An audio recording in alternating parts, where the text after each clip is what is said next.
وأطيعوا الله وأطيعوا رسوله وإن توليتم فاعلموا أنما أنا رسول فله البلاغ المبين. என்னை மிகுந்த எல்லாம் அல்லாஹ்வின் நல்லடியார்களே, மார்க்க சகோதர சகோதரிகளே, அல்லாஹ் ரப்பல் ஆலமீன் 5வது அத்தியாயம் 92வது வசனம் அல்லாஹ் சொல்கிறான், இன்னும் அல்லாஹ்வுக்கும் தூதருக்கும் நீங்கள் கீழ்ப்படியுங்கள். அடுத்து அல்லாஹ் சொல்வது, நீங்கள் எச்சரிக்கையாக இருங்கள்.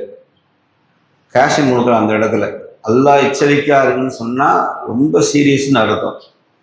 பிற மனிதர்கள் சொல்வது போன்று அல்ல. இறை தூதர் அல்லாஹ் சொன்னால் நீங்கள் அல்லாஹ்வுக்கும் கீழ்ப்படியணும், அவனது தூதருக்கு கீழ்ப்படியணும். ரொம்ப கேஷியஸாக இருங்க, எச்சரிக்கையாக இருங்கள்.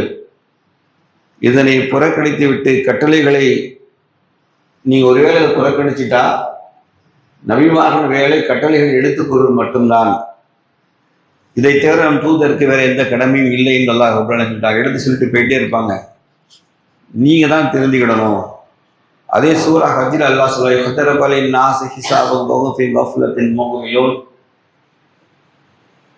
அவர்களுக்கு விசாரணை நேரம் நெருங்கிட்டு, விசாரணை நேரம் முதல் வசனம், விசாரணை நேரம் நெருங்கி விட்டது அவர்களுக்கு. ஆயினும் அதை புறக்கணித்து அலட்சியப்படுத்துவதாக அவர்கள் இருக்கிறார்கள். எந்த அளவுக்கு அலட்சியப்படுத்துறோம் அப்படின்னா, மா யவத்திகிம் ஜிகரின் ரப்பிகிம் முகத்தசின் இல்லல் தரவு வகம் எல்லாவும். புதிய நினைவூட்டங்கள் வரும்போது அவர்கள் விளையாடி கொண்டு இருக்கிறார்கள் தவிர, விளையாடிக்கிட்டு இருக்கான் என்று அல்லாஹ் ரப்பல் ஆலமீன் அவர்களை எச்சரிக்கை செய்கிறான். அல்லாஹ்வுடையார்களே,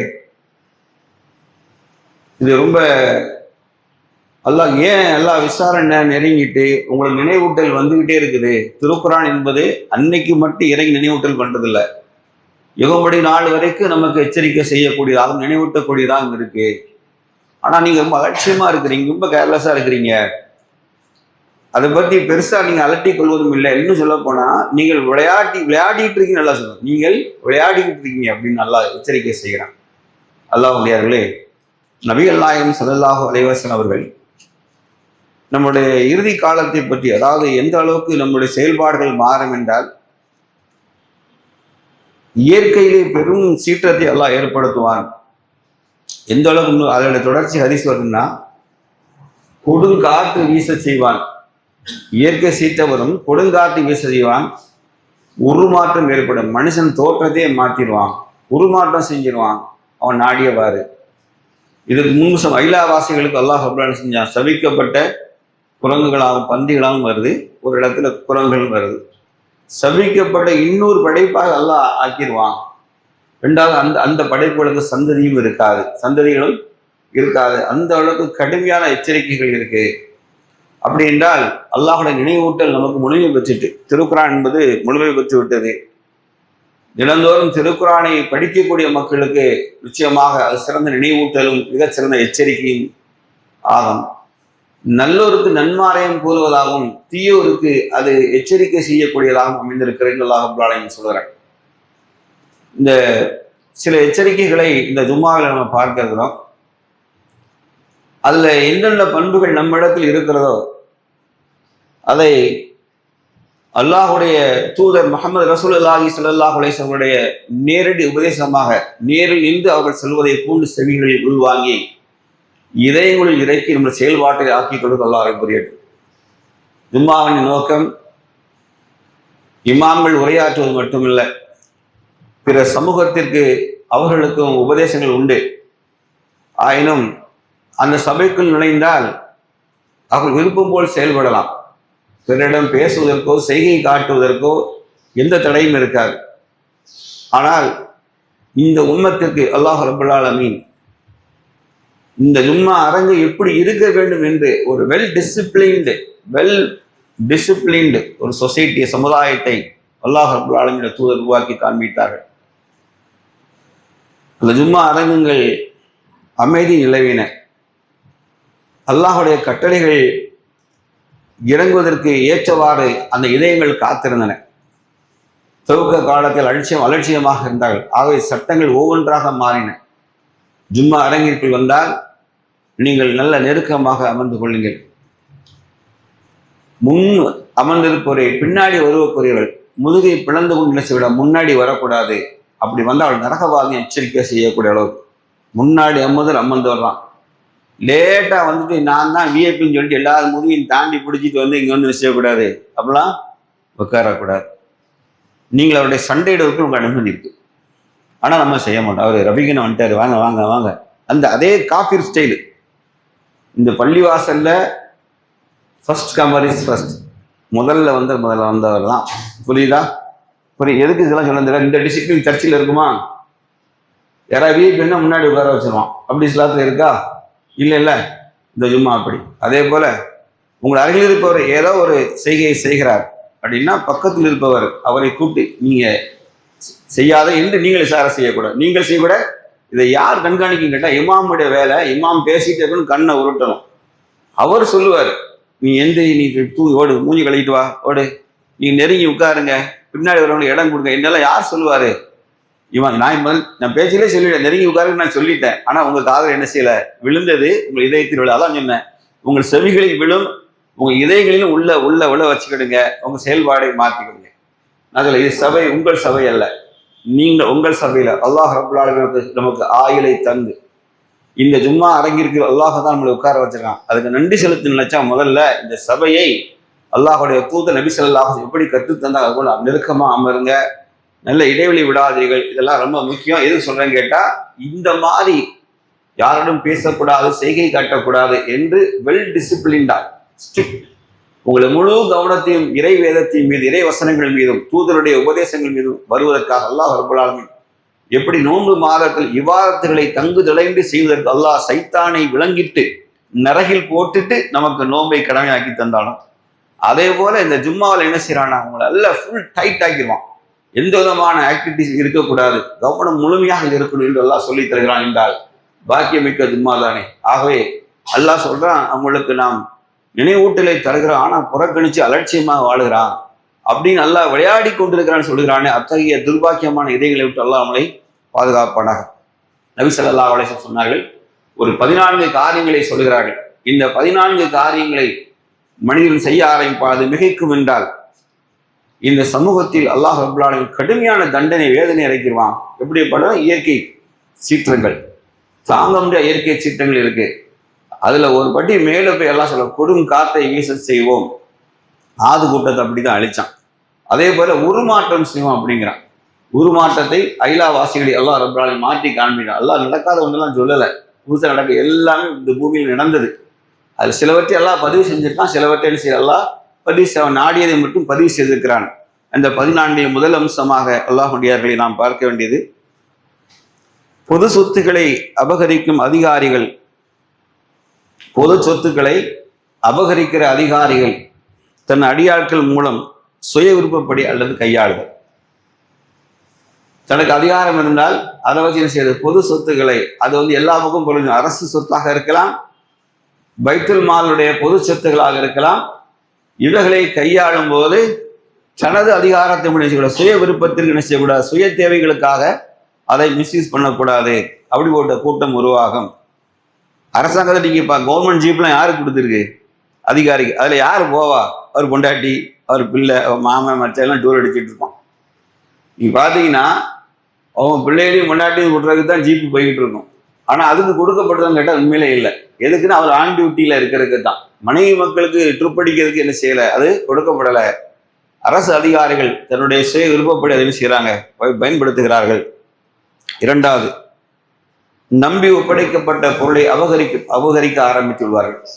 இப்போ ஒருத்தட்ட அம்மானிதமா ஒரு தொகையை கொடுத்திருக்கிறார், அல்லது பொருளை தங்கமோ ஐயரமோ அல்லது வீட்டு பத்திரமோ ஏதோ ஒன்றை கொடுத்திருக்கிறார். ஆனா கொடுத்தவர் அல்லாஹ் அவருக்கு நாட்டப்படி மௌத்தாயிருவார். இந்த தகவல் எனக்கு தெரிஞ்சு சில பேரை சில செல்வத்தில் பினாமிகளாக வைத்திருந்தார்கள், செல்வந்தர்களுக்கு பினாமிகளாக இருந்தார்கள். அவர்கள் மறைவிற்கு பிறகு அந்த பினாமி சொத்துக்களை அவர்கள் அவருடைய குடும்பத்தாருக்கு சொல்லவே இல்லை. யாருக்கு இறந்து உடனே குடும்பத்தாருக்கு சொல்லாமல் அதை எப்படி இவர்கள் பேர் தான் பினாமியா வச்சிருக்காரு, யாருக்கும் தெரியாது. இறந்து போனவர் மௌத்தாயிட்டாரு, ஆனால் அதை பினாமியா இருப்பவர்கள் தன் வசப்படுத்தி கொண்டார். ஆனா எப்படி யாருக்கு போய் சேரணும், இறந்தருடைய அந்த குடும்பத்தாரோட ஒப்படைகிறோம்ல, வாயில போட்டுறது, வாயில போற்றுறது. அதுமாதிரி பொது சொத்துக்களை கையாளும் விஷயத்தில் அப்படித்தான். அதாவது பிறருடைய பொருள் என்று வந்தால் நம்மளை நம்பி கொடுத்துட்டா அப்படின்னா, மூமிகளை முனாஃபிக்கு தான் என்ன சொல்லுவாங்க, நம்பினால் மோசடி செய்வான். நயவஞ்சகனுடைய பண்பு. இந்த பண்பு பெறுகிறோம், இந்த பண்பு பெறுகிறோம். அதே மாதிரி வியாபார ரீதியாக அவங்களுக்கு கடனுக்கு உதவி செய்தால், வியாபார ரீதியாக வியாபாரி உங்களை சரக்கு தந்தால் நம்பி உங்களை ஒப்படைத்தா அதை திருப்பி செலுத்தல உங்களுக்கு கடமை என்ன. ஆனால் சில பேர் என்ன செய்ய, வியாபாரத்தில் வேணும்னே என்ன செய்யறது, அவங்களுக்கு மோசடி செய்யக்கூடிய சூழலை பார்க்கிறோம். சரக்கு கொடுக்கிறவன் கொஞ்சம் பலகீனமான இருந்தால் அவனை ஏறி அடித்து அவனை விரட்டி விட்டுட்டு அவன்கிட்ட இருக்கும்போதே, கடன் இருக்கும்போதே வேணும்னே இவன் கடன் நெருக்குதான் சரக்கு கட்டணும் வேற கடையில் வாங்கிக்கிறது. அவன் கேள்வி விட்டு பறந்தடிச்சு ஓடிடுவான். என்னப்பா ஆச்சு, ஏன்பா இங்கே வாங்க மாட்டீங்க, நீ சும்மா நெருக்கடி கொடுத்தியா இருக்காரு அப்படின்னு அங்கே போய் வாங்கிறது. வேற அவன் நெருக்கடி இவன்டவே வாங்குறது. இதெல்லாம் நம்பி மோசடி. வியாபாரத்தில் இஸ்லாம் எப்படி பரவுது தெரியுமா? மொழி தெரியாத மக்கள் அரபு கோத்திரத்துக்கு இங்கே வந்தாங்க, மொழி தெரியாத மக்கள். ஆனால் அவங்கள்ட்ட என்ன, அவங்களுடைய வாழ்க்கை நெறி எப்படின்னு தெரியுமா? அல்லாஹ் ஒருவனே வணங்கினார்கள், அகீமுஸ் ஸலா தொழுகை நிலைநாட்டார்கள், வியாபாரத்தில் நேர்மையும் நாணயத்தையும் கடைபிடித்தார். முஸ்லீம்கள் அப்படிதான் இங்கே கால் பதிச்சாங்க. நபி ஸல்லல்லாஹு அலைஹி வஸல்லம் முன்மாதிரி என்ன தெரியுமா? அல்லாஹுடைய தூதர் கதிஜாமா மனம் முடித்த காரணம் என்ன தெரியுமா? கதிஜாமா மனம் முடித்த காரணமே அவர்கள் வியாபாரத்தில் கூட்டிட்டு போகும்போது நேர்மையை கடைபிடித்தார்கள். அவங்கள்ட்ட என்ன பொருளை ஒப்படைச்சா அந்த பொருளை அப்படியே பாதுகாத்து கொடுத்தாங்க அல்லாஹுடைய தூதர். நபி ஸல்லல்லாஹு அலைஹி வஸல்லம் நம்பிக்கையாளர், வாய்மையாளர்னு பட்டவங்களுக்கு இருந்துச்சு. எந்த அளவுக்குன்னா, இவர்களை இஸ்லாத்துக்கு அவங்க காஃபிர்களுக்கு எதிராக இஸ்லாத்தை சொல்கிறார் என்ற போதும் கூட, அந்த எதிர்ப்பான நிலையிலையும் கூட அல்லாஹுடைய தூதர்கிட்ட அங்குள்ள மக்கள், அரபு மக்கள் அமானித பொருட்களை நம்பி ஒப்படைச்சிட்டு போனாங்க, பாதுகாத்து வச்சுக்கிடுங்க அப்படின்னு சொல்லி. எந்த அளவுக்குன்னா, அல்லாஹுடைய தூதரை கொலை செய்வதற்காக ஒவ்வொரு கோத்திரத்திலும் 7 பேர் கொண்ட குழு அவர்களை கொலை செய்வதற்காக இருக்கு. ஆனால் அல்லாஹுடைய என்ன பண்ணிட்டாங்க, அவங்களுக்கு அந்த செய்தி கிடைத்த போது அலி ரலியல்லாஹு வீட்டில் தங்க வச்சுட்டு, போரையில் படுக்க வச்சுட்டு அவங்க வெளியேறாங்க, மண்ணை வீசிட்டு வெளியே போறாங்க. அந்த சம்பவம் உங்களுக்கு தெரியும். அல்லாஹ் என்ன செஞ்சான், மண்ணை திரையாக மாற்றினா அவங்க முன்னாடி, எதிரிகள் முன்னாடி தான் போனாங்க. அல்லாஹ் அவங்களை திரை போட்டு மறைச்சிட்டான், அவங்க கண்ணுக்கு தெரியாது. அப்போ ஒருத்தர் வருவார், எதுக்குப்பா ஆயுதத்தோட நிற்கிறீங்க பாரு, முகமதை கொலை செய்ய நிற்கிறேன், முட்டாள் உங்க முன்னாடி தானே போறாரு அப்படின்னு, உங்க முன்னாடி தானே போறாங்க. அல்லாஹுடைய பேரை சொல்லி நான் மண்ணை தூக்கி வீசிட்டு போட்டாங்க, மண்ணை அவர்கள் தெரியாயிட்டு. இப்ப என்ன நடக்குதுன்னு கேட்டா, இப்படி தன் உயிருக்கு ஆபத்து, எந்த சமுதாயம் தன்னை கொலை செய்ய போகிறதோ, எந்த சமுதாயம் தனக்கு அடைக்கலம் கொடுக்கவில்லையோ, அநியாயமா துரத்தை திட்டமிட்டு அந்த சமுதாயத்தின் அடைக்கல பொருட்கள் அவங்கள்ட்ட இருந்தன. ஆனால் அல்லாஹுடைய தூதர் நபி ஸல்லல்லாஹு அலைஹி வஸல்லம் அலி ரலியல்லாஹு அலியே இன்னென்ன பொருள் இன்னென்ன பாருங்க, சுப்ஹானல்லாஹ், எப்படிப்பட்ட மனிதராக இருக்க முடியும், இன்னென்ன பொருள் இன்னாருடைய பொருள் என்கிட்ட இருக்குது, அதை இன்னார் நீங்க ஒப்படைச்சிடணும். எப்படி மாமனிதர் பாருங்க. நம்மளாம் யானைக்கு பாடையும் சரியுமோ, நீ செட்டிட்டே இல்லை, ரூபா தர முடியாது போலம்மா. இவன் ரூபா கொடுக்காம என்ன செய்வான், அவனை தண்ணி காட்டிகிட்டே இருப்பான். அவன் ஒரு கட்டத்தில் அவனுக்கு கடன் நெருக்கடி ஆகும், கோவம் வந்துடும், என்கிட்ட வாயவே விட்டுருவான். மாட்டிட்டான் மாப்பிள்ள, இவன் விட என்ன இதே பேசிட்டாப்ல. அப்ப என்ன, 7 லட்சம் பட்டை, அதெல்லாம் முடியாது, 7 லட்சம் முடிச்சாலும் தகுமாவே என்ன வார்த்தையே நீ பேசுன, அதெல்லாம் முடியாது, எதுக்கு துட்டு கூட தான் பட்டையை அடிக்கிறதுக்கு ஐடியா பத்திலாம் எப்படி நம்ம ஆட்கள். நம்மளே பெரிய பெரிய பீரங்கியாலாம் வந்துட்டான், பஞ்சாயத்து பண்றதுக்கெல்லாம் பெரிய பெரிய படாத்தாடி ஃபுல்லா அந்த வேலை தான். படாத்தாடினாலே பயப்பட ஆரம்பிச்சிட்டான். ஏன்னா அமானியத்துக்கு நம்ம சம்மந்தலாம் ஆயிட்டு. ஒரு கட்டத்துல உங்களுக்கு தெரியாது, ஒரு விஷயம் சொல்றேன். அந்த கிரசன் நகர் பள்ளிவாசல்ல கொலை நடக்கு. கிரசன் நகர் பள்ளிவாசல் தப்லீக் சகோதரர் கொலை செய்யப்பட்டார். அவர் கொலை செய்யப்பட்டு போலீஸ் விசாரணை, சிபிஐ விசாரணை ஸ்டார்ட் ஆயிட்டு.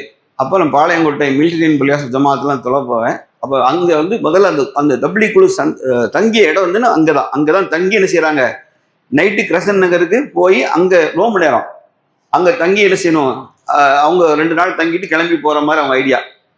அன்னைக்கு இங்கே தங்கிட்டு கடந்து போய் நைட்டு தங்குறாங்க. அன்னைக்கு நைட்டு கொலை நடந்துட்டு, அன்னைக்கு கொலை நடந்துட்டு, புளியங்குடி அப்துல் ரஷீத் அவர் பேர். கொலை நடந்த உடனே விசாரணை குழு வராங்க. அப்போ வெளிப்படையாக நாங்கள் உட்காந்துருக்கேன், உளவுத்துறை அதிகாரி கேட்குறாரு. அப்போ சுன்னத்துல் ஜமாத் பள்ளிகளுக்கும் நஜாத்துக்கும் சண்டைன்னா அப்படி நிற்கும். எல்லா பள்ளி உச்சக்கட்டத்தில் நீங்கள் பார்த்துருப்பீங்க. இவன் அடிப்பான், அவன் விரட்டுவான், ஊர் நீக்கம் செய்வான். அவ்வளவு உங்களுக்குலாம் தெரியாதெல்லாம். எனக்கெல்லாம் இன்னி வரைக்கும் எங்கள் ஊர் வரியே கிடையாது, புரியுதா? இப்படிதான் அங்கே ஓடும், பயங்கர சண்டை நடக்கும். ஆனால் அல்லாஹ் எப்படி ஆக்கினா பாருங்க. அன்னைக்கு இருந்த சூழலை சொல்கிறேன்.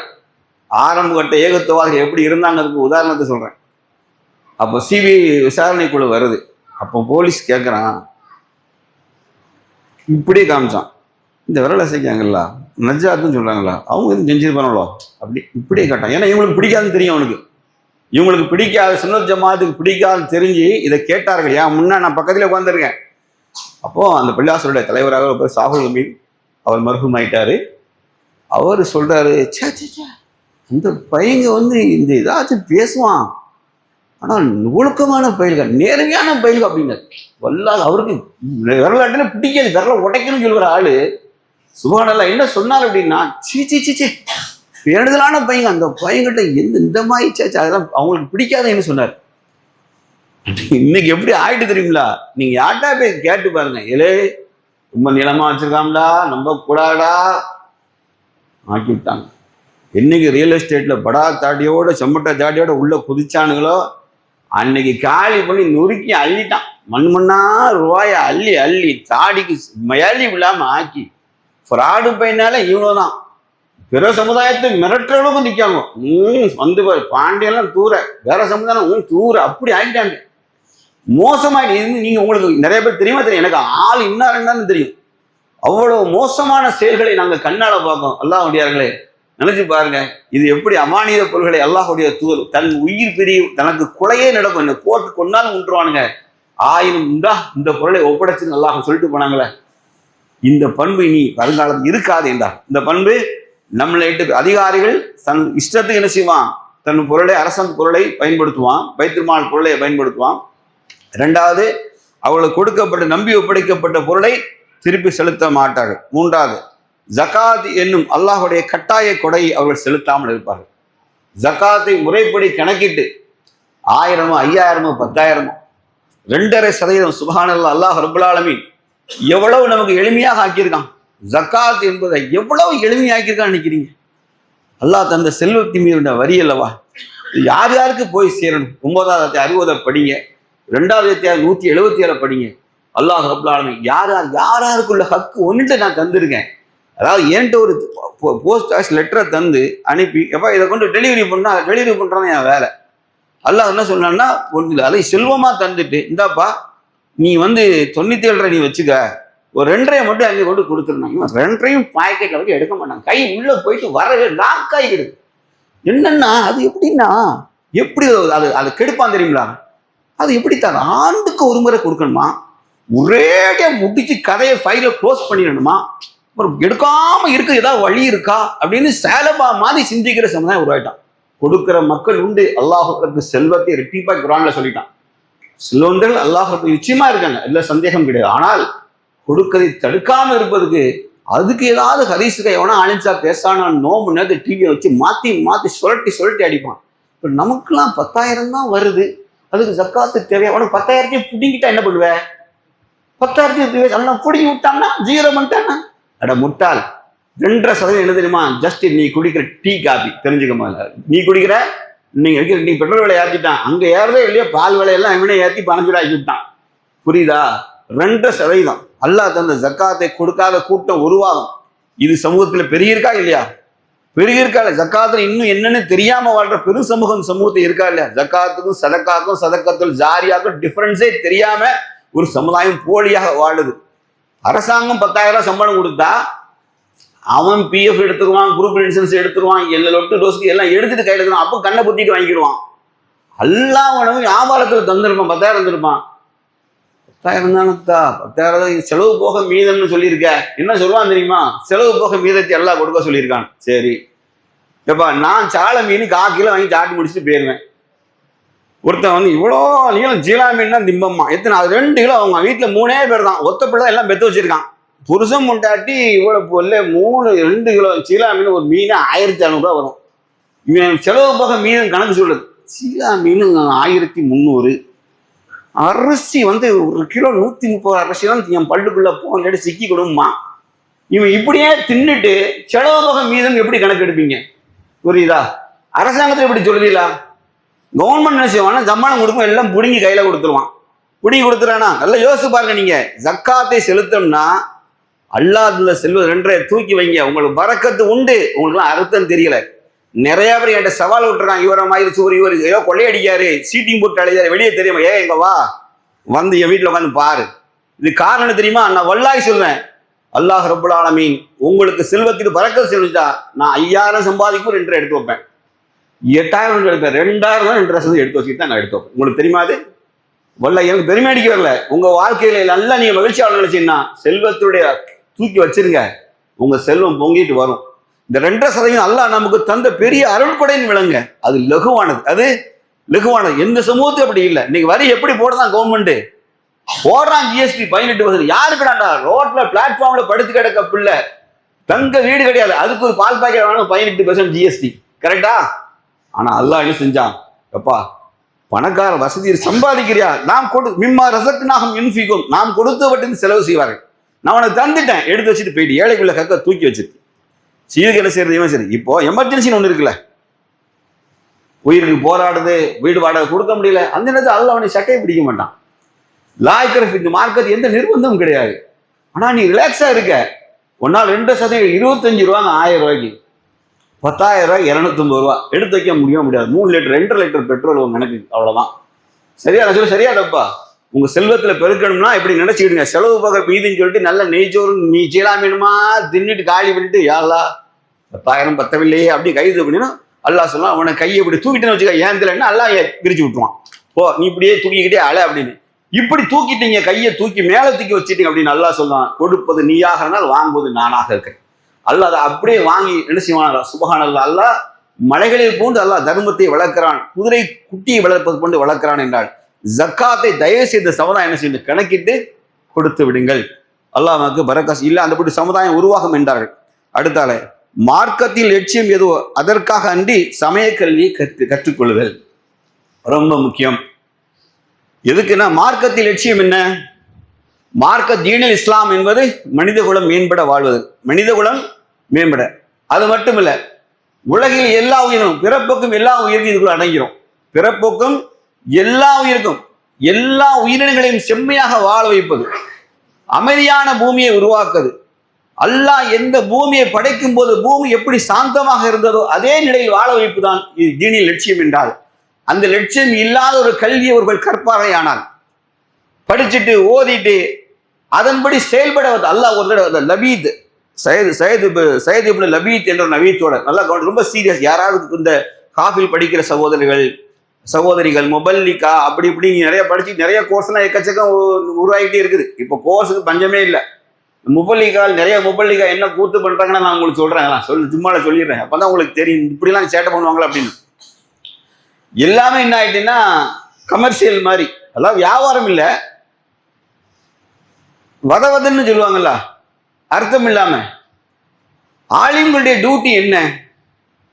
அவங்க படிக்கிறாங்க, கற்றுக் கொடுக்கிறார்கள். கற்றவர் என்ன செய்யணும்? அதான் கேள்வி.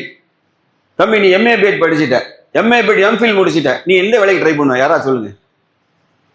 நீ ஒன்று லெக்சரர் ப்ரொஃபஸருக்கு போயிடுவ. நீங்க மெக்கானிக்கல் இன்ஜினியரிங் முடிச்சிட்டீங்க, நீங்க என்ன செய்வீங்க? அந்த ப்ரொஃபஸர் நோக்கி போவீங்க. உங்க என்ன பேசிக் கல்வி இருக்கோ அதை நோக்கி, உங்க கிரேடி கல்வி இருக்கோ அதை நோக்கி போவீங்க, அப்படித்தானே? அல்லாஹ்வுடைய கலாமை ஆலிம்ங்கிற பட்டத்தை வாங்கிட்டீங்க. ஆலிம்ங்கிற பட்டம் கொடுத்து சரியா தவறான ஆர்குமெண்ட். ஆலிம்னா யாருன்னு நல்லா தான் தீர்மானிக்கணும், அல்லது சமூகங்களுடைய செயல்பாட்டை பார்த்து பெரிய இல்முடையவர்னு சொல்லணும். ஆனா படிச்சே ஆலிம் பட்டம் நம்மளே சொல்லிக்கிட்டோம், 7 வருஷம் படிச்சா ஆலிம் தான் அப்படின்னு சொல்லிட்டு தான் பாத்தியாக போனது ஓதுனானுங்க. சரியா? தருகால போய் சாமி கும்பிட்டானுங்க, எல்லா கூத்தும் பண்ணிட்டு அலைஞ்சானுங்க. ஆனா அல்லாஹ்வுடையார்களே, இந்த ஹதீஸை நீங்க படிச்சு பாருங்க. சயீத் இப்னு லபீத் அல்லாஹ்வுடைய தூதர் சொன்னாங்க, சயீத் யா லபீத், ஒரு காலம் வரும் பயங்கரமான சம்பவம் இந்த பூமியில நிகழப்போகிறது என்றார்கள். அதிபயங்கர சம்பவம்ட்டாங்க. அப்படின்னு அல்லாஹ்வுடைய தூதர் சொன்னா பெரிய த்ரில்லிங்கான விஷயமா தான் இருக்கும், அப்படித்தானே? நம்மளாம அதெல்லாம் கதை விட மாட்டாங்க. நபி ஸல்லல்லாஹு அலைஹி சொன்னா உண்மையை ஹக்கா சொல்லுவாங்க, பயங்கரமான சம்பவம் நிகழப்போகுது லபீப்னாங்க. அப்ப யா ரசூலுல்லாஹ் அது என்ன சம்பவம்னு கேட்டாங்க. உங்களை விட்டு அறிவு விடை விட்டு போயிருந்தாங்க. அறிவு இல்லாம நீங்க போயிருவீங்க, நல்லா அறிவு இல்லாம நீங்க போயிருவீங்க. அல்லாஹ்வின் தூதரே, இப்பதான் அந்த ஆன்சர். நீங்க உலமாக்கள் படிக்கிறாங்க, ஹால்ஃபில் பணப்பாடம் பண்ணிட்டு நெஞ்சில இருக்கு நெஞ்சில் சொல்றாங்கல்ல, இவங்களுக்கு தான் அந்த பதில். நாங்கள் எங்கள் பிள்ளைகளுக்கு குர்ஆனை கற்றுக் கொடுக்கிறோம், நாளை எங்கள் பிள்ளைகளும் அவர்கள் சந்ததிக்கு குர்ஆனை கற்றுக் கொடுப்பார்கள். இவ்வாறு குர்ஆனை கற்றுக் கொடுத்து கொண்டிருக்கும் வரை அல்லாஹ் அறிவை எப்படி எங்களை விட்டு உயர்த்தி விட முடியும் என்று நியாயமான ஒரு கேள்வி எழுப்பிட்டார். எங்கள்கிட்ட என்ன இருக்கு? நாலேஜ், புக் ஆஃப் நாலேஜ் இருக்குது. அல்லாஹுடைய வேதம் இருக்கும்போது எப்படி எங்கள்கிட்ட அறிவு போகும்? நாங்க அப்போ அடுத்த பதில் தெரியுமா? யா லபீப், உங்களை மதீனாவிலே மிகச்சிறந்த அறிவாளி என்று நான் கருதினேன். மதீனாவிலே மிகச்சிறந்த அறிவாளி என்று கருதினேன். நீங்கள் செல்வது போன்று அல்ல. யூதர்களும் நசராணிகளும் வேதத்தை ஓதினார்கள், ஓதிக்கொண்டே இருந்தார்கள். அதில் எந்த ஒன்றையும் முழுமையாக கடைபிடிக்கவில்லை என்றார்கள். குர்ஆன் ஃபார் ஆக்ஷன். ஓதியர்கள் என்ன செய்யணும்? எப்படி ஒருத்தர் எம்ஏ பிஎட் எம்ஃபில் முடிச்சுட்டு அவன் ப்ரொஃபஷனலை நோக்கி அவன் ஜாபை நோக்கி போடுவானோ, அதே மாதிரி ஒரு பிறருக்கு கிடைக்காத கல்வியை, மார்க்கம் என்ற கல்வியை உங்களுக்கு அல்லாஹ் பாக்கியமாக தந்தான். நீ முயற்சி எடுத்தா ஒன்றும் கிழிக்க முடியாது. நல்லா தெரிஞ்சுக்க. You are chosen peoples. நீங்கள் தேர்ந்தெடுக்கப்பட்ட மக்கள். உங்கள் உள்ளத்தில் குர்ஆன் ஒளியையும் குர்ஆனை கத்துக்கிற பாக்கியத்தை தந்தால் நீங்க செயல்ல இருக்கணும். நன்மையை தீமையை தடுத்தல், அல்லாஹுடைய வரம்புகளை பேணி வாழ்தல், தீன் இஸ்லாமை ஓங்க செய்வது, அல்லாஹுக்கும் தூதருக்கும் இந்த வேதத்திற்கும் இமாம்களுக்கும் மூமிகளுக்கும் பாடுவனும் அந்நசிகா. இதெல்லாம் உங்க மீது டியூட்டி ஆயிரும், கடமையாக விதிக்கப்பட்டுரும். பிற உயிரினங்களை பூமியில் வாழ்கிற மனிதன் அல்லாத பிற உயிரினங்கள் யாருக்காக படைக்கப்பட்டது? ரோட்ல நாய்களை அடிச்சு செம்பு மர்மூர் பொண்ண பிஞ்சு தொங்கி ஓடுது ரோட்ல நாய்கள். நம்ம நாய் தானே என்று திட்டி பழகின காரணத்தினால் அது ஒரு உயிராக கூட எவனும் மதிப்பதில்லை. அதனுடைய கல்லை கொண்டு அது நாய் இனச்சேர்க்கை செய்யும் போது வேணும்னே கல்லை கொண்டு மர்ம வீட்டில் அடிச்சு அந்த பகுதியெல்லாம் பிஞ்சு ரத்த காடா ஓடுது. இவன் அடிக்கிற வழி தாங்க முடியாம. அறிவில்லையா மக்களே? அறிவில்லையா? இது நீங்க செய்யறேன்னு எனக்கு தெரியாது. ஆனா இதெல்லாம் கொடுமை. ஒரு முஸ்லீம் நீங்கள் கற்றறிந்த ஆலிம்களாக இருந்தால் உங்க சிந்தனையில அல்லாஹ் 2வது அத்தியாயம் 29 படிங்க. அல்லது சூரா நஹ்ல் அல்லாஹ் சொல்லுவான், மனிதன் செய்த குற்றத்திற்காக உடனுக்குடன் தண்டிப்பது என்றால் இந்த பூமியில ஒரு ஜீவராசியை நாம் வாழ விட மாட்டோம் அப்படின்னா. ஏன்பா நீ செஞ்ச தப்புக்கு ஜீவராசியை வாழக்கூடாதுன்னு சொன்னான்ல. புரியுறியா? 2:29 படிங்க. அப்பா சொல்லுவான், மனிதனுக்காகவே இந்த பூமியில எல்லாவற்றையும் நாம் படைத்தோம் அப்படின்னு சொன்னோம். Only for sake of the human. மனிதனுக்காக மட்டும்தான் அல்லாஹ் ரப்பல் ஆலமீன் என்ன செஞ்சான்? எல்லா படைப்பினங்களையும். இது பெரிய எக்கோசிஸ்டம் உள்ள இருக்குது. உணவு சங்கிலி இருக்குது, மனிதர்களுக்கான தொடர்புகள் இருக்குது. இந்த பூமியில ஆக்சிஜனை கண்ட்ரோல் பண்றது மரம், செடி, கொடி, பறவைகள், விலங்குகள், ஊர்வன, பரப்பன, கடலினங்கள், மனித இனம் எல்லாம் கலந்துருக்கு. மனிதன் அறிவில்லாம என்ன செய்யறான்? அவன் நினைச்சான் ஓதிட்டு முத்தம் கொடுத்து வச்சு திருக்குறான் நன்மை நினைச்சுக்கிட்டு இருக்கான். ரசூலுல்லாஹ் சொன்னாங்க, உங்களோட அறிவு உங்களோட விடைபெற்று போயிடும். இதுதான் பகிரங்கம், இதுதான் கடுமையான சம்பவம். இது ஒரு சமுதாயம் அறிவில்லாமல் போனா என்ன ஆகும்? எல்லாம் கூமுட்டைன்னு விஜய்க்கு பின்னாடி நிக்காம பாரு, இந்த மாதிரி தான் நிற்பான். ஏன்னா அறிவு உயர்த்தப்பட்ட அறிவு நம்மளை விட்டு விடைபெற்று போயிடும், உயர்த்தப்படாது. உயர்த்தப்பட்ட ஹதீஸ் எப்படி இருக்குன்னா, கல்விமான்கள் மௌத்தாயிடுவாங்க. கல்விமான்கள் மௌத்தாயிட்டா நம்மளை விட்டு கல்வி உயர்த்தப்பட்டுரும். இந்த ஹதீஸ் அறிவு டாட்டா காட்டிடும், போயிட்டு வராங்க. புரியுதா? அப்போ புரிஞ்சுக்கிடுங்க மக்களே, கற்றுக்கொள்வர்கள் தீன் இஸ்லாத்தினுடைய நோக்கம் ஏதோ அதுக்காக தான் நீங்க கற்றுக்கொள்ளணும். ஒரு இனிஷியல பட்டத்தை எப்படி எம்ஏ பிஎட் போடுற மாதிரி உலமா ஆலிம் என்று போடுவதற்கோ ஹாவில் என்று போடுவதற்கு அல்ல. இந்த கல்வி என்பது செயலாக்கம் செய்கிற கல்வி. மனித குலத்தை, அல்லாஹ்வுடைய படைப்புகளை கண்ணியமா தூக்கி நிறுத்த வேண்டிய கல்வி, தியாகம் செய்ய வேண்டிய கல்வி என்பதை மனதில் வச்சுக்கிடுங்க. இதுதான் ரொம்ப முக்கியம். அதான் நோக்கமின்றி மார்க்க கல்வியை கற்க ஆரம்பித்தல். நோக்கமில்லா இஸ்லாம் சொல்லுடைய நோக்கமின்றி. அடுத்த 5, பெண்ணுக்கு ஆண் அடிமைப்படுதல். பெண்ணுக்கு ஆண் அடிமைப்படுதல் என்ன செய்ய? 500 நுழைச்சம் தானம்மா இல்லை இருக்குப்பா மாப்பிள்ள வீட்டுக்கு வந்துடாதுல. வீட்டுக்கு நாங்கள் ஏன் போகும்போது அங்கே தந்து போயிடறாங்க. எது வீட்டுக்கு இல்லை பொண்டாட்டி தெரியக்கூடாதுல. அல்லா, எப்படி வீட்டில் இருக்க பொண்டாட்டி எடுக்கா பாரு. 500 ரூபா தர போறான், அவன் நல்ல காரியம் தான் தரான், சதக்கா. ஆனா மாப்பிள்ள வீட்டுக்கு வந்துடாதாங்க. ஏன் அவரால் பொண்டாட்டிக்கு தெரியக்கூடாது? பொண்டாட்டி நினைஞ்சிருவா, நல்ல கொடியப்படி மண்டை நங்குன்னு கொட்டிடுவா. ஏன்னா அன்னைக்கு நிக்கா முடிக்கும் போது 50 பவுனு 50 ஆடை அறுத்து பிரியாணி வாங்கி தின்னாச்சு. 50 பொண்ணு 1.5 லட்சம் ரொக்கத்தை வாங்கி நக்குன்னு நக்கியாச்சு. அன்னைக்கே நீ முழு அடிமை எழுதி கொடுத்துட்ட. எழுதி கொடுத்து சரண்டர். பேரகாலத்துக்கு பொண்டாட்டி அம்மா வீட்டுக்கு போ. நீங்க பாத்துக்கணும். நான் பிள்ளை படுற இன்ஜின் மிஷின் மட்டும்தான், மற்ற பிள்ளை ஃபுல் செலவு வாங்கல. அன்னைக்கு நீ அடிமையான மண்ணா எந்திப்ப. பெண்ணுக்கு அடிமையாக என்பது சமுதாயம் அழிவுக்கு போகுது. நான் சொல்லல, அல்லாஹ்வுடைய பெண்ணிட்ட அன்பு செலுத்தணும், பாசமா இருக்கணும், அண்டர்ஸ்டாண்டிங்கா இருக்கணும், அவளை வழி நடத்தும், அதுல தவறு கிடையாது. அவருடைய ஆலோசனையை பெறணும். ஆனா அடிமைத்தனத்துக்கு வித்தியாசம் இருக்குது. அடிமைத்தனத்துக்கு வித்தியாசம். முன்னாடி பேசிட்டு உள்ள ஏங்க உள்ள கொஞ்சம் வந்துட்டு போங்க அப்படின்னா பாட்டி சங்கி ஆயிட்டான்னு அர்த்தம். சங்கி ஆயிட்டான்னு அர்த்தம். வேறாது புரியுதா? வீட்டுல பெண்கள் எப்படி இருக்கணும் ரொம்ப முக்கியம். அடுத்தால தாயை புறக்கணித்தல். அம்மாவை ஓரங்கட்டிக்கிறது. அம்மாவை ஓரங்கட்டு வரணும். போ பேசாம கடலாம் போலாம் உட்காரு போலாம். எதுவும் அம்மா சொல்லிடக்கூடாது. சொன்னா போய் போல அங்க போய் உட்காரலாம். அம்மா புறக்கணிக்கு மட்டும் இல்லை, அவங்கள துன்புறுத்துறது என்ன நிறைய நிறைய எல்லாமே நிறைய பிராக்கெட்ல சப்ஜெக்ட் ரொம்ப பெருசா போயிட்டே இருக்கு. அல்லாஹ்வியார்களே கவனம். தாய் என்பவள் சொர்க்கத்தின் அவளுக்கு காலடியில் அல்லாஹ் சொர்க்கத்தை வச்சிருக்கான். இது ஏன்னா இருக்கையிலே எல்லாம் பலகீனமான படைப்பா அவங்க தான் இருப்பாங்க. நம்ம சோதனையா அமைஞ்சிருவாங்க. ஏன் தெரியும்? முதுமை அடைய அவங்கள குழந்தைத்தனம் வந்துடும். அவங்க சொல்றது சரின்னு ஆர்கியூ பண்ணுவாங்க. சரியா தவறான்னு அவங்க மார்க்கம் தெரியாது, சரியா தவறான்னு தெரியாது. வரட்டு பிடிவாதம். பொதுவா பொம்பளைகளுக்கு மருமகன்னாலே வில்லி தான். அது என்னதான் சொல்லுங்க. மக வந்துட்டான்னா அம்மா காரிக்கு வயசு 10 குறைஞ்சிரும். வீட்டுக்கு வந்துட்டான்னா மக புருஷன் வீட்டுல இருந்து இங்க 2 நாளே திங்க வந்தாங்கன்னா அம்மா 55 வயசுல 45 வயசுல மாறிப்பா மக சந்தோஷத்துல. ஆனா என்னைக்கும் மருமோட மாமியார் ஒரு காலம் என்ன செய்யல, எம்மா என் பிள்ளைல மகள்ங்கிற வார்த்தையை ஏற்றுக்கிட்டதே கிடையாது. காலம்ல அந்த பிரச்சனை வந்துட்டு. அதனால என்ன வீட்டுல சண்டை என்ன வரும்? அது வரைக்கும் அம்மா கரெக்டாக தானே இருக்கான். இவன் அம்மானுதான் மகமுங்க கட்டி பிடிக்கா எல்லாம் இருக்கு. மொத்தம் கொடுக்க அம்மாக்காரி மகனுக்கு. ஆனா என்ன நடக்கு? மருமக உள்ள வந்தோடனே கேடாது. ஆனா இவன் என்ன செய்யும்? ஒரு கட்டத்து மேல ஒரு பொண்டாட்டி டார்ச்சர் பண்ணுவான். என்னங்க உங்க அம்மா பாடாப்படுத்துறாங்க. ஏன்னா நான் என்னோட குடும்பத்துல பிள்ளைய கட்டி கொடுத்துருக்கேன். புருஷன் பொண்டாட்டி பகல்ல கூட ஒன்னா உட்காரக்கூடாது. நடுவுல குந்தாடினா உட்காந்துக்குது. எத்தா என்னம்மா செய்த அப்படின்னு சோபால நடுவில் உட்காந்துருக்கு. அது பாவம். அம்மா என்னைக்காவது சீரியஸ் ஆகி ஐசியூல படுத்துட மாட்டாளா? அன்னைக்கு பொண்டாட்டி கிட்ட கொஞ்ச நேரம் ஃப்ரீயா பேசிட மாட்டாமான்னு மனநிலைக்கு வந்துட்டாங்க. இது நான் சொல்றது கற்பனைலாம் கிடையாது. அதனால அம்மா மாதிரி என்ன செய்யணும்? தண்ணியத்தை பேணும். பிள்ளைய கட்டி கொடுத்துட்டோமா, அவனோட அந்தரங்கத்தை அவன்கிட்ட பரிமாறிட்டான். அவனுக்கு இவனுடைய சந்ததியை சுமந்துட்டான். நாமளும் இப்படிதான் அந்த வீட்டுக்கு போகணும். நம்ம புருஷ வீட்டுக்கு போனோம் அப்படின்னா நாம விட்டு கொடுத்து வாழணும். அந்த பிள்ளை சந்ததியிலே வாழ வைப்பது விட்டு கொடுத்துடணும். இனி அப்படி மனநிலைக்கு வராம ஒரே பராண்டி பாடாப்படுத்து காலம் தான் புறக்கணிக்க மெயின் காரணம் எங்க வருதுன்னு கேட்டா, இந்த பெண் அந்த பெண்ணை சரியா அண்டர்ஸ்டாண்டிங் பண்ணாதனால வர்ற வேண. நீங்க அதுல நாகரிகமா நடந்துக்கிட்டு அதே மாதிரி அவரவர் பிள்ளையை அவரவர் கண்டிப்பாங்க. இந்த அம்மா அம்மா என்ன செய்யணும்? உட்காந்துக்கிட்டு ஏன் எப்படி அடிக்கும் உள்ள புகுந்து என்ன செய்யறது? பிள்ளைய கண்டிக்க விடாம உள்ள விளையாட்டு போடுறது.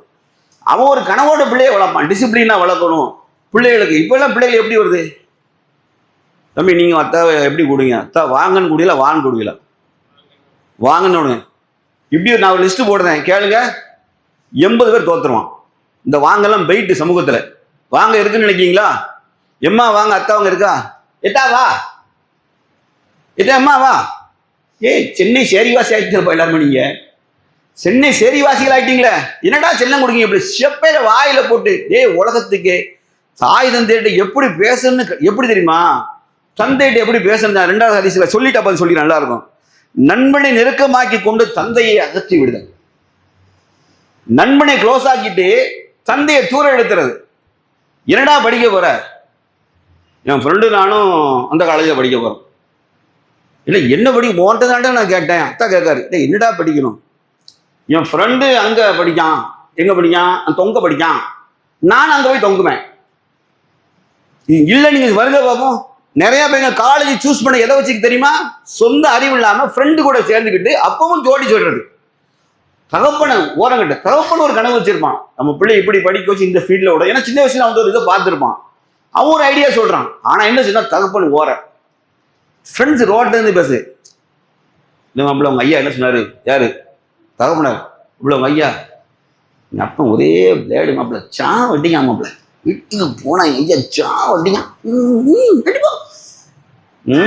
உங்களாம் நீளம்டா வாய் நீளம். ஆனா ஏன்னா ஆரம்பத்துல இருந்தே உங்களை வாயில அடிச்சு வளர்க்கல. தப்பா நினைக்காதீங்க. வாயில அடிச்சு வளர்க்கல, டிசிப்ளினா வரல. அதாவது வீட்டு தகப்பன் செருமல் சவுண்டு கட்டும் அப்படின்னா போதும், வீடு ராணுவம் மாதிரி நிற்கும். தந்தையை மதிக்கக்கூடிய பிள்ளை. அல்லாஹுடைய தூதர் சொன்னாங்க, உன் தந்தையிட்ட பேசணுமா உன் தந்தையிடத்துல போய் சட்டுன்னு முன்னாடி உட்காராதீங்க. எப்படி ஒரு உயர் அதிகாரி சந்திக்கிற அப்பாயின்மெண்ட் வாங்கணும் அது மாதிரி தந்தையிட்ட போய் எத்தா ஒரு நிமிஷம் பேசணும், நான் உட்காரட்டுமான்னு கேட்கணும். ஸோ புரியுதா? நம் தந்தை யார் தெரியுதா? நீ வேலை பார்க்குற கம்பெனி எஜமானலாம் மண்ணுக்கு சமண்டா. இவன்தாண்டா உலகத்துல உனக்கு வழிகாட்டுவேன். இந்த உலகத்துல தோல்ல வச்சுட்டு உலகத்தின் தூரத்தையும் வெளிச்சத்தையும் காமிச்சிருந்த தந்தை தான். அவன் தன்னை மிருகமா மாத்தி யானைக்குட்டி பொசிஷன்ல உட்கார்ந்து உன்னை கழுத்து மேல உட்கார்ந்து ஊந்து ஊந்து காமிச்சவன் தான் தந்தை. புரியுதா? வேர்வை நெருப்புலையும் செலுத்தி பிழைச்சி தான் உனக்கு செல்வத்தை கொண்டு உன்னை வளர்க்க வைக்கிறேன்னா நீங்க என்னடா செய்றீங்க? ஃப்ரெண்ட்ஸ் கூட தகப்பன வந்து அவன் இவன் எத்தா வா போ பாசம். முட்டாள் சமுதாயம். அறிவுள்ள வந்தா நீ தும்மா கட்டு பண்ணணும். நீ இருந்து அத்தா வா பொங்க கூடாது. அத்தா வாங்க அம்மா வாங்க பொங்கல் பேசினா உன் தும்மா உனக்கு கரெக்ட் இல்லையா? சும்மா சபிக்க கூடாது. புரியுதா? பெற்றோர்களை எப்படி நடத்துறான் பாத்தீங்க தானே? பாத்தீங்களா இல்லையா பிள்ளைகள் எப்படி பேசுறாங்கன்னு? ஏன்னா ஒத்த பிள்ளை தைரியம். அதான் சொல்றேன், இந்த ஒத்த பிள்ளை சொசைட்டி விளங்காது. ஒத்த பிள்ளை சொசைட்டி நாசமா போயிடும். அட்வான்டேஜ் எடுக்க தான் போறான். இன்னும் எடுப்பான், இன்னும் டிவியை பார்ப்பான், மொபைலை பார்ப்பான், ரீல்ஸை பார்ப்பான், எல்லாம் பார்ப்பான். பிள்ளைகளை எப்படி சாதிக்க என்பது எல்லாம் மொபைல்ல பார்த்துட்டு தாய் தந்தை மிரட்ட தான் போறான். இந்த சமூகம் அழிவை நோக்கி போகும். எழுதி நான் அழிச்சு சொல்றேன், அழிவை நோக்கி போகும், அழிவை நோக்கி போகும், அழிவை நோக்கி போகும். பிள்ளைகள் என்பது அல்லாஹ் தடுக்காத ஒன்றை நீங்கள் அறிவை கொண்டு தடுத்தால் இயற்கையிலே மாற்றம் வரும். இயற்கையிலே மாற்றம் வரும். அல்லாஹ் சொல்ல, பூமியில ஊந்து தெரியும் எந்த ஒரு ஜீவராசியும் தன் முதுகில் உணவை சுமந்து திரிவதில்லை. அல்லாஹ் தான் உணவளிக்கிறான். நீங்கடா வெட்டித்தனமா விளைக்கிறீங்க. பிள்ளை பிறந்தா பட்னி ஆயிரும், செத்து போயிரும். என்ன முட்டாள் கவலை. தவக்கல் அர்த்தம் தெரியுமா? அல்லாஹ் தான் சொன்னா, பறவையை போல் தவக்கல் தூய் அதிகாலை பொழுது கூட்டை விட்டு வெறுமையிலாக கிளம்பி செல்கிறது. அல்லாஹ்ட்ட தவக்கல் வச்சுட்டு. ஆனால் மீண்டி திரும்பும் அல்லாஹ் ரப்புல் ஆலமீன் அது வயிறுகளை அல்லாஹ் நிரப்பி அனுப்புகிறான். எப்படித்தான் தவக்கல் உண்மையாக இருந்தால், அல்லாஹ் தவக்கல் வைத்தால் அந்த உயிரினு தன்னுடைய சந்ததிகளுக்கு அல்லாஹ் பொறுப்பேற்பான். ஆனா நம்ம தயார் இல்லையே. அதன் விளைவு என்னாச்சு? ஒற்ற பிள்ளை. எப்பா நீ என்ன சொன்னாலும் கேட்கண்டா, எத்தா நீ என்ன வேணாலும் என்னத்தான் உனக்கு என்னத்தானும். அம்மாவா பாசத்துல உச்ச மயங்கி மயங்கி எப்பனே பேராடா, எப்பனே பேராடா, எப்பனே பேராடா. எல்லாவங்களும் எல்லாம் ஈஸியா தான் தெரியும். ஜும்மால கத்திரம் பாருங்க, இல்லை ஈஸியா சிந்திச்சு பாருங்க, சிந்திச்சு பாருங்க. எங்க போய் நிக்க போகுதுன்னு தெரியல. நீ பொருளாதாரத்துல கணக்கு எடுக்கிற பொருளாதாரம் அல்லாஹ் நானா விரித்தும் சுருக்கும் தருவான். இந்த சமூகம் எப்படி பார்த்துன்னா, ஒன்று ரெண்டு பிள்ளைகள் மேல போனா ஏறருங்க பாக்குற முட்டாப்பைய சமுதாயமா மாறிட்டான். குருட்டு மாமியா, அறிவில்லாத மாமியா. போன் அடிப்பா, எம்மா உண்டா ரெண்டாவது மூணாவது ஆளா எதுக்கு? மூணாவது எதுக்கு? ஏற்கனவே சிங்கி அடிச்சுட்டு கிடக்கும் எதுக்கு? எப்படி இருக்கா பாத்தியா? குழந்தையா அப்படி இருக்கா பார்த்து ஊரே காமத்தி வயிற்று உள்ள காலி பண்ண ஐடியா. யாரு? கேடு கட்ட மாமி அங்கிருந்து போன் அடிப்பான். புரியுதா? நான் சொல்றது புரியுதா புரியலையா? மக்களே, பிள்ளை செல்வங்கள் தான் உங்களை தாங்கி பிடிக்கும். ரெண்டு தரதுலையா போனா நாலு சாலிகள் நின்று நான் மௌத்தா போனா எனக்கு துவா செஞ்சுக்கிட்டு இருப்பான். இதுதான் உண்மை. எங்களுக்கெல்லாம் எவனும் இப்படி சொல்லல. வெளிப்படையா பிள்ளைகள் நிறைய பெற்றுக்கொள்ள சொல்லக்கூடிய சமுதாயமே நாங்க பார்க்கல. இப்ப ஆளுமைகளே பெருமை அடிக்கான். இஸ்லாம் நிகழ்ச்சியில பாருங்க, முஸ்லீம்ல நாங்க ரொம்ப டிசிப்ளின் ஆட்டோம். எங்களை போய் பிள்ளை போடுறான்னு சொல்றாங்க, பிள்ளை போடுறான்னு சொல்றாங்க, பிள்ளை போடுறான்னு சொல்றாங்க. பாருங்க, எப்பா ரெண்டு பிள்ளைக்கு மேடம் கை தூக்குங்க, ஒருத்தர் கை தூக்க மாட்டாங்க. இது பெருமையான்ட்டா முஸ்லீம். 5 பிள்ளை உள்ள கை தூக்கிடாரா? முஸ்லீம்ஸ் தான் ஒருத்தமா தூக்கணும். அவன் சொல்லுவான், இந்தியாவில முஸ்லீம்கள் இனத்தொகையை பெருக்கிறார்கள் சொன்னா அவன் குற்றச்சாட்டுக்கு நீங்க பயந்து என்ன செய்றீங்க? இப்போ அதை ஏத்துக்கிறீங்களா? அதை ஏற்றுக்கொள்கிறீங்களா? ரஷ்யாவில் என்ன ஆச்சு தெரியுமா? இதே மாதிரி 1க்கு மேற்பட்ட பிள்ளைகளை பெறக்கூடாது முடிவெடுத்த தெரியுமா? ரஷ்யாவில் குழந்தைக்கு அடுத்தால கிழமை யங் ஜெனரேஷனே கிடையாது. இப்ப ரஷ்யா கவர்மெண்ட் ஒரு பிள்ளை வரனா எத்தனையோ ரூபாய் பணத்தை லட்சத்தை தாராங்கிறான், எவனும் வரமாட்டேங்கான். சீனால இதே இடைவெளி ஏற்பட்டு இப்ப சீனா சட்டத்தை மாத்திட்டான். ஐயா பெத்து தொலைங்கடா அப்படிங்க, அடிச்சு தள்ளுங்கடாங்க. புரியுதா? புரியுதா? ஒத்தையெல்லாம் பெத்த எங்க விபத்துல செத்து போயிட்டா அவன் தாய் வயிற்ற தச்சு வச்சிருப்ப, அனாதை ஆயிருப்ப. வயசான காலத்துல ஞாபகத்துல வச்சுக்கிடுங்க. எச்சரிக்கை பண்றேன், இளம் தம்பதியர்கள் இத்தக்குள்ள அல்லாஹ்வை பயந்து விடட்டும். அல்லாஹ் இயற்கையா வந்து எவனும் உடைக்க நினைச்சா அந்த சிஸ்டத்தை எவனாலும் மாற்ற முடியாது. அல்லாஹ்வோட சிஸ்டத்தை. இதுதான் நடக்கும். உலகத்தில் எவனும் அறிவுஜீவி அல்ல, அல்லாஹ் அவனும் தூதரை தவிர. அல்லாஹ் எவனும் அறிவுஜீவி கிடையாது. அவங்க இருவரும் தடுக்காத ஒன்றை எவனா தடுத்தால் உலகில் அழிவுதான் நடக்கும். ஞாபகத்துக்கிடுங்க. நிச்சயமாக சமுதாயத்தில் பெரிய விளைச்சல், தவறான விளைச்சல்களை ஏற்படுத்தும். அடுத்தால பள்ளிவாசலில் ஆரவார ஓசைகள் முழங்குதல். பள்ளிவாசல்ல ஆரவார ஓசைகள் முழங்குதல். உட்கார்ந்து செய்யறான் மவுலுதுக்கு பூமாலாம் கெட்டி யாரோ பிள்ளை சமைஞ்ச மாதிரி பூவெல்லாம் தொங்க விட்டு உட்கார்ந்து பாட்டு பாடிக்கிட்டு இருக்கான் பள்ளிவாசல்ல. அவர்கள் முஸ்லீம்கள் தான். அந்த நிலையில மாறிடக்கூடாது. திருப்பி சொல்றேன், அவர்களும் முஸ்லீம்களே. ஆனால் பள்ளிவாசல் என்ன செய்யக்கூடாது? உட்கார்ந்து பாட்டு பாடிக்கிட்டு இருக்கக்கூடாது. பள்ளிவாசல் பாட்டு பாடுவதற்கு அல்ல, நீங்கள் மௌலுது போட்டு பூ மாலையெல்லாம் கட்டி, என்னப்பா எந்த பிள்ளைப்பா சமைஞ்சிட்டு எதுக்கு இப்படி பூ மாலைலாம் கட்டுறீங்க? அங்க வந்து அருள் இறங்குதா? அப்ப பள்ளிவாசல் அருள் இறங்கலையா? அந்த அறையில மட்டும் அருள் இறங்குதுமா? ஏடா அறிவு இல்ல. பள்ளிவாசல் நுழையுமா என்ன சொல்லி துவா செய்வோம் சொல்லுங்க? ரஹமத்திக்க. பள்ளிவாசல் நுழைஞ்சாலே ரஹமத்து காத்திருக்கு. இவன் என்ன செய்யணும்? அதுக்குள்ள ஒரு இடத்த பிராக்கெட் பண்ணி அதுல மட்டும் பூவையும் பச்சை துணியும் தொங்க விட்டு இங்கதான் வந்து மௌலுது ஓதுனா இறங்குதுன்னா கூல்ஸ் மடையர்கள். ஆரவார ஓசையில் பள்ளிவாசல் எழுப்பக்கூடாதுப்பா. ஒரு கட்டத்தை மீறி என்ன செஞ்சிட்டான்? எங்க இந்த குறிச்சிக்குளம் இந்த இதுக்கு முன்னாடி 10 மணிக்கு முன்னாடி ஊர் இருக்க செவலு எல்லாம் பள்ளிவாசலே அனௌன்ஸ் பண்ணியிருக்கான் ஒரு கட்டத்தில். இன்ஷா அல்லாஹ் இஷா தொழுகைக்கு பிறகு ரஜினிகாந்தின் தர்மயுத்தம் படம் நடைபெறும். அனைவரும் குடும்பத்தார் சாப்பாட்டுக்கு பிறகு வேகமாக வந்து திருக்கைகளை அமர்ந்து உண்ணுமாறு அல்லாஹ்வுக்காக கேட்டுக் கொள்கிறோம். அஸ்ஸலாமு அலைக்கும். விளங்குமா? மலக்குமார ஃபுல்லா வந்து சீட்டில் உட்காந்து, யா அல்லாஹ் உம்மத்தை உன் அடியார்களை பார்த்தாயா, தர்மயுத்த படத்தை எப்படி பார்த்து திக்கிரி ஒதுக்கிட்டு இருக்கான் பாரு. இதுதான் இதுக்கு சென்னையில் பெரிய செல்வந்தெல்லாம் அங்கே லீவு போட்டு ரூபாவோட ரெடி பண்ணிட்டுப்பா ஊரில் மொத்தமாக அங்கே நரகத்துக்கு போகிறோம். அல்ல தௌஹீத் ஏகத்துவவாதிகள் வந்து அந்த ஊரில் கொஞ்சம் ஃபைட்லாம் நடத்தி அல்லாஹ் அவங்களுக்கு அருள் புரியட்டும். விளையாட்டு கிடையாது. சிறுக்கை விட்டு வெளியே மக்களை கொண்டு வரணும். அல்லாஹ் நாடிய பாங்களை மன்னிப்பான் சிறுக்கை தவிர. அடுத்தால சரி நம்ம வேஸ்டாக டைம் போகுது. தீயவர்கள் குடும்ப தலைவராக ஆகுதல். தீயவர்கள் குடும்ப தலைவராக ஆகுதல். குடும்ப தலைவனே அயோக்கியா. குடும்ப தலைவனே குடிகாரன், முள்ளமாரி, ஃப்ராடு, பித்தலாட்டம், என்ன எல்லா ஹராமையும் சம்பாதிக்க குடும்ப தலைவனே இருந்தா அந்த குடும்பம் இருக்கும். சொல்ல அப்படி இருக்கு. அல்லாஹ் பாதுகாக்கும். முதல்ல குடும்ப தலைவன் சிறுக்கு வைக்கிறார் இருக்கக்கூடாது, அதே கேடு. சொல்லாத தலைவன் இருந்தா அவன் வீட்டுல ஷைத்தான், அவனே சைத்தானின் தோழன். குடும்ப தலைவரை தொடர்ந்து வைங்க. அப்ப என்ன அர்த்தம்? முடிஞ்சு போச்சு இல்ல. அப்ப குடும்ப தலைவனுக்கு தகுதி கிடையாது அவன். அடுத்தால தகுதியற்ற மக்கள் தலைவனாக ஆகுது. தேர்தல் நடந்து முடிஞ்சிட்டு தகுதியற்ற தலைவர் யாரு? நான் பேசினா அது ரொம்ப மண்டை சூடாக இணைஞ்சிடும், எனக்கு ஓவராயிரும். இந்த தகுதியற்ற முட்டா மடப்பையெல்லாம் என்ன செஞ்சுட்டான் வந்துட்டான். நம்ம கூட்டங்களும் நம்ம கூட்டம் பிற சமுதாயத்தை பேச முடியாது. அவங்களுக்கு எந்த வரையறையும் கிடையாது. அல்லாஹ் முஸ்லீம்களுக்கு மட்டும்தான் அல்லாஹ்வுடைய வரம்புகள்னு ஒன்று சொல்றாங்க. ஆனா முஸ்லீம் என்று பேர் தாங்கி முஸ்லீமா இருக்க முடியாது. அவங்க முஸ்லீமா இருக்க முடியாது. அல்லாஹ்வின் தூதரையும் தன் உயிருக்கு மேலாக நேசிப்பவர்கள் இந்த காரியத்தை செய்ய மாட்டான். இவெல்லாம் பேர் தாங்கி முஸ்லீம்கள் போய் இது செஞ்சுட்டான். தகுதியற்றவன் தலைவனாக வர போட்டி போடுவான். அதற்கு வாக்களித்து ஆதரவு தருது. நம்ம ஊர்ல பேட்டையில ரூபா தரஞ்சின்னு அவனுக்கு ஓட்டு போட்டுருக்காங்க. ரூபா தரடங்களுக்காண்டி யாருக்கு? ரூபா வாங்குறதே ஹராம். ரூபா வாங்குறதே ஹராம். எனக்கு தெரிஞ்சு மஜித் இப்ராஹிமும் ஆர்பி பள்ளிவாசல தர என் எல்லாம் வாங்கி வாயில போட்டதாக அநேக தகவல். புரியுதா? நீங்க நான் பேசினா குற்றச்சாட்டாயிரும். அல்லாஹ் பாதுகாக்கணும். இதெல்லாம் அவமானமான செயல். இதெல்லாம் காலம் வந்தேன்னா இயற்கை சீற்ற வரும், உருமாற்றம் ஏற்படும். அல்லாஹ் என்ன சொல்லுவான்? கொடுங்காற்றை வீசி அழிக்க வச்சிருவான். அடுத்து துரோகிகளின் தொல்லைகளுக்கு அஞ்சிய மக்கள் அவனை மதித்தல். சில பேரை பார்த்தா சலாம் அலைக்கும் சொல்லிடணும், மரியாதையா சொல்லிடணும். சலாம் அலைக்கும் அண்ணா, சலாம் அலைக்கும் வெறுப்பா சொல்லாங்க. ஏல கெடுகாரும் போயா சலாத்தை போட்டு வைல பின்னாடியே ஐயா ஏட்டையா 10 பேர் கூடி நிற்கானம்மா டக்குன்னு போன போட்டுருவான். நாட் நாட் செவன் வேலை ஃபுல்லா போலீஸுக்கு மாமா வேலை. எதுக்கு? நல்லா இருக்கிற சும்மா தான் பேசிட்டு இருப்பான். மாமா இங்க இருக்கியா? இன்னும் ஒரு 10 பேர் கூடி ஏதோ பேசிட்டு இருக்காங்களே, இன்னும் கொஞ்சம் வண்டியை லேசா விடுங்களேன். அப்படி எப்படி நமக்கு அப்ப நம்ம இவனுக்கு என்ன செய்ய எல்லாருப்பா கேடுகார பையனுக்கு பஞ்சு என்ன செய்ய வேண்டியது. சில வீட்டில் என்ன செய்வாங்க அப்படின்னா ஒரு குடும்பத்தையே வந்து அவனை இயக்கிட்டு இருப்பான். ஆனா அந்த குடும்பத்தோட சம்பந்தம் இருக்காது. ஆனா அந்த குடும்பத்துக்கு இவன் பேச்சு எல்லா பேச்சையும் கேட்பாரு. அப்ப அந்த குடும்பத்துல மகன் மருமன் எல்லாம் என்ன செய்வானா இந்த ஆளை பார்த்துட்டு அஸ்ஸலாமு அலைக்குதா இதா அஸ்ஸலாமு அலைக்கும் எதுக்கு? இவன் அப்பா அவன் பேச்ச மட்டும்தான் கேட்பான். அவனுக்கு சலாம் ஒழுங்கா பண்ண வச்சுக்கோ. மைதினே மருமன் ஜரி இல்லையா, ஏது குட்ட கொடுத்துடாதப்பா, என்ன என்கிட்ட ஒரு வார்த்தை கேட்டுக்கோ மண்ணு. அவன் அதுக்கு வயதுதான் அஸ்ஸலாமு அலைக்கும் மாமா அப்படின்னு. புரியுதா அவங்களுக்கு? இப்படி கூட்டங்கள் உருவாயிட்டான். அடுத்து நடனக்காரிகளும் இசை கருவிகளும் பிரபலம் அடைதல்.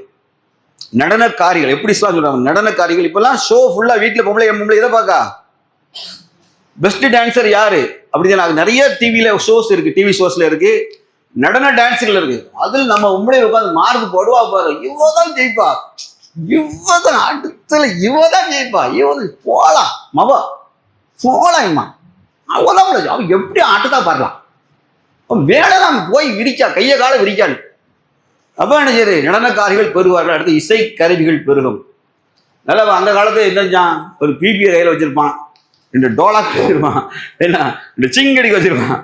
இப்ப பாருங்க இசை கருவிகள் போனீங்கன்னா அப்படி ஆர்கெஸ்ட்ரா ப்ரோக்ராம் வச்சான்னு வைங்களேன், கன்சர்ட் வச்சான்னு நீங்க டேபிள்ல பாருங்க, உலகத்துல இசை கருவி எல்லாம் வந்து நீங்க எப்படின்னா அப்படியே இதயத்தை வருடி எடுத்துருவான்.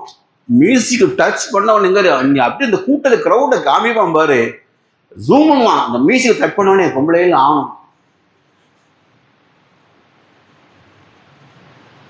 ஒரு கூட்டம்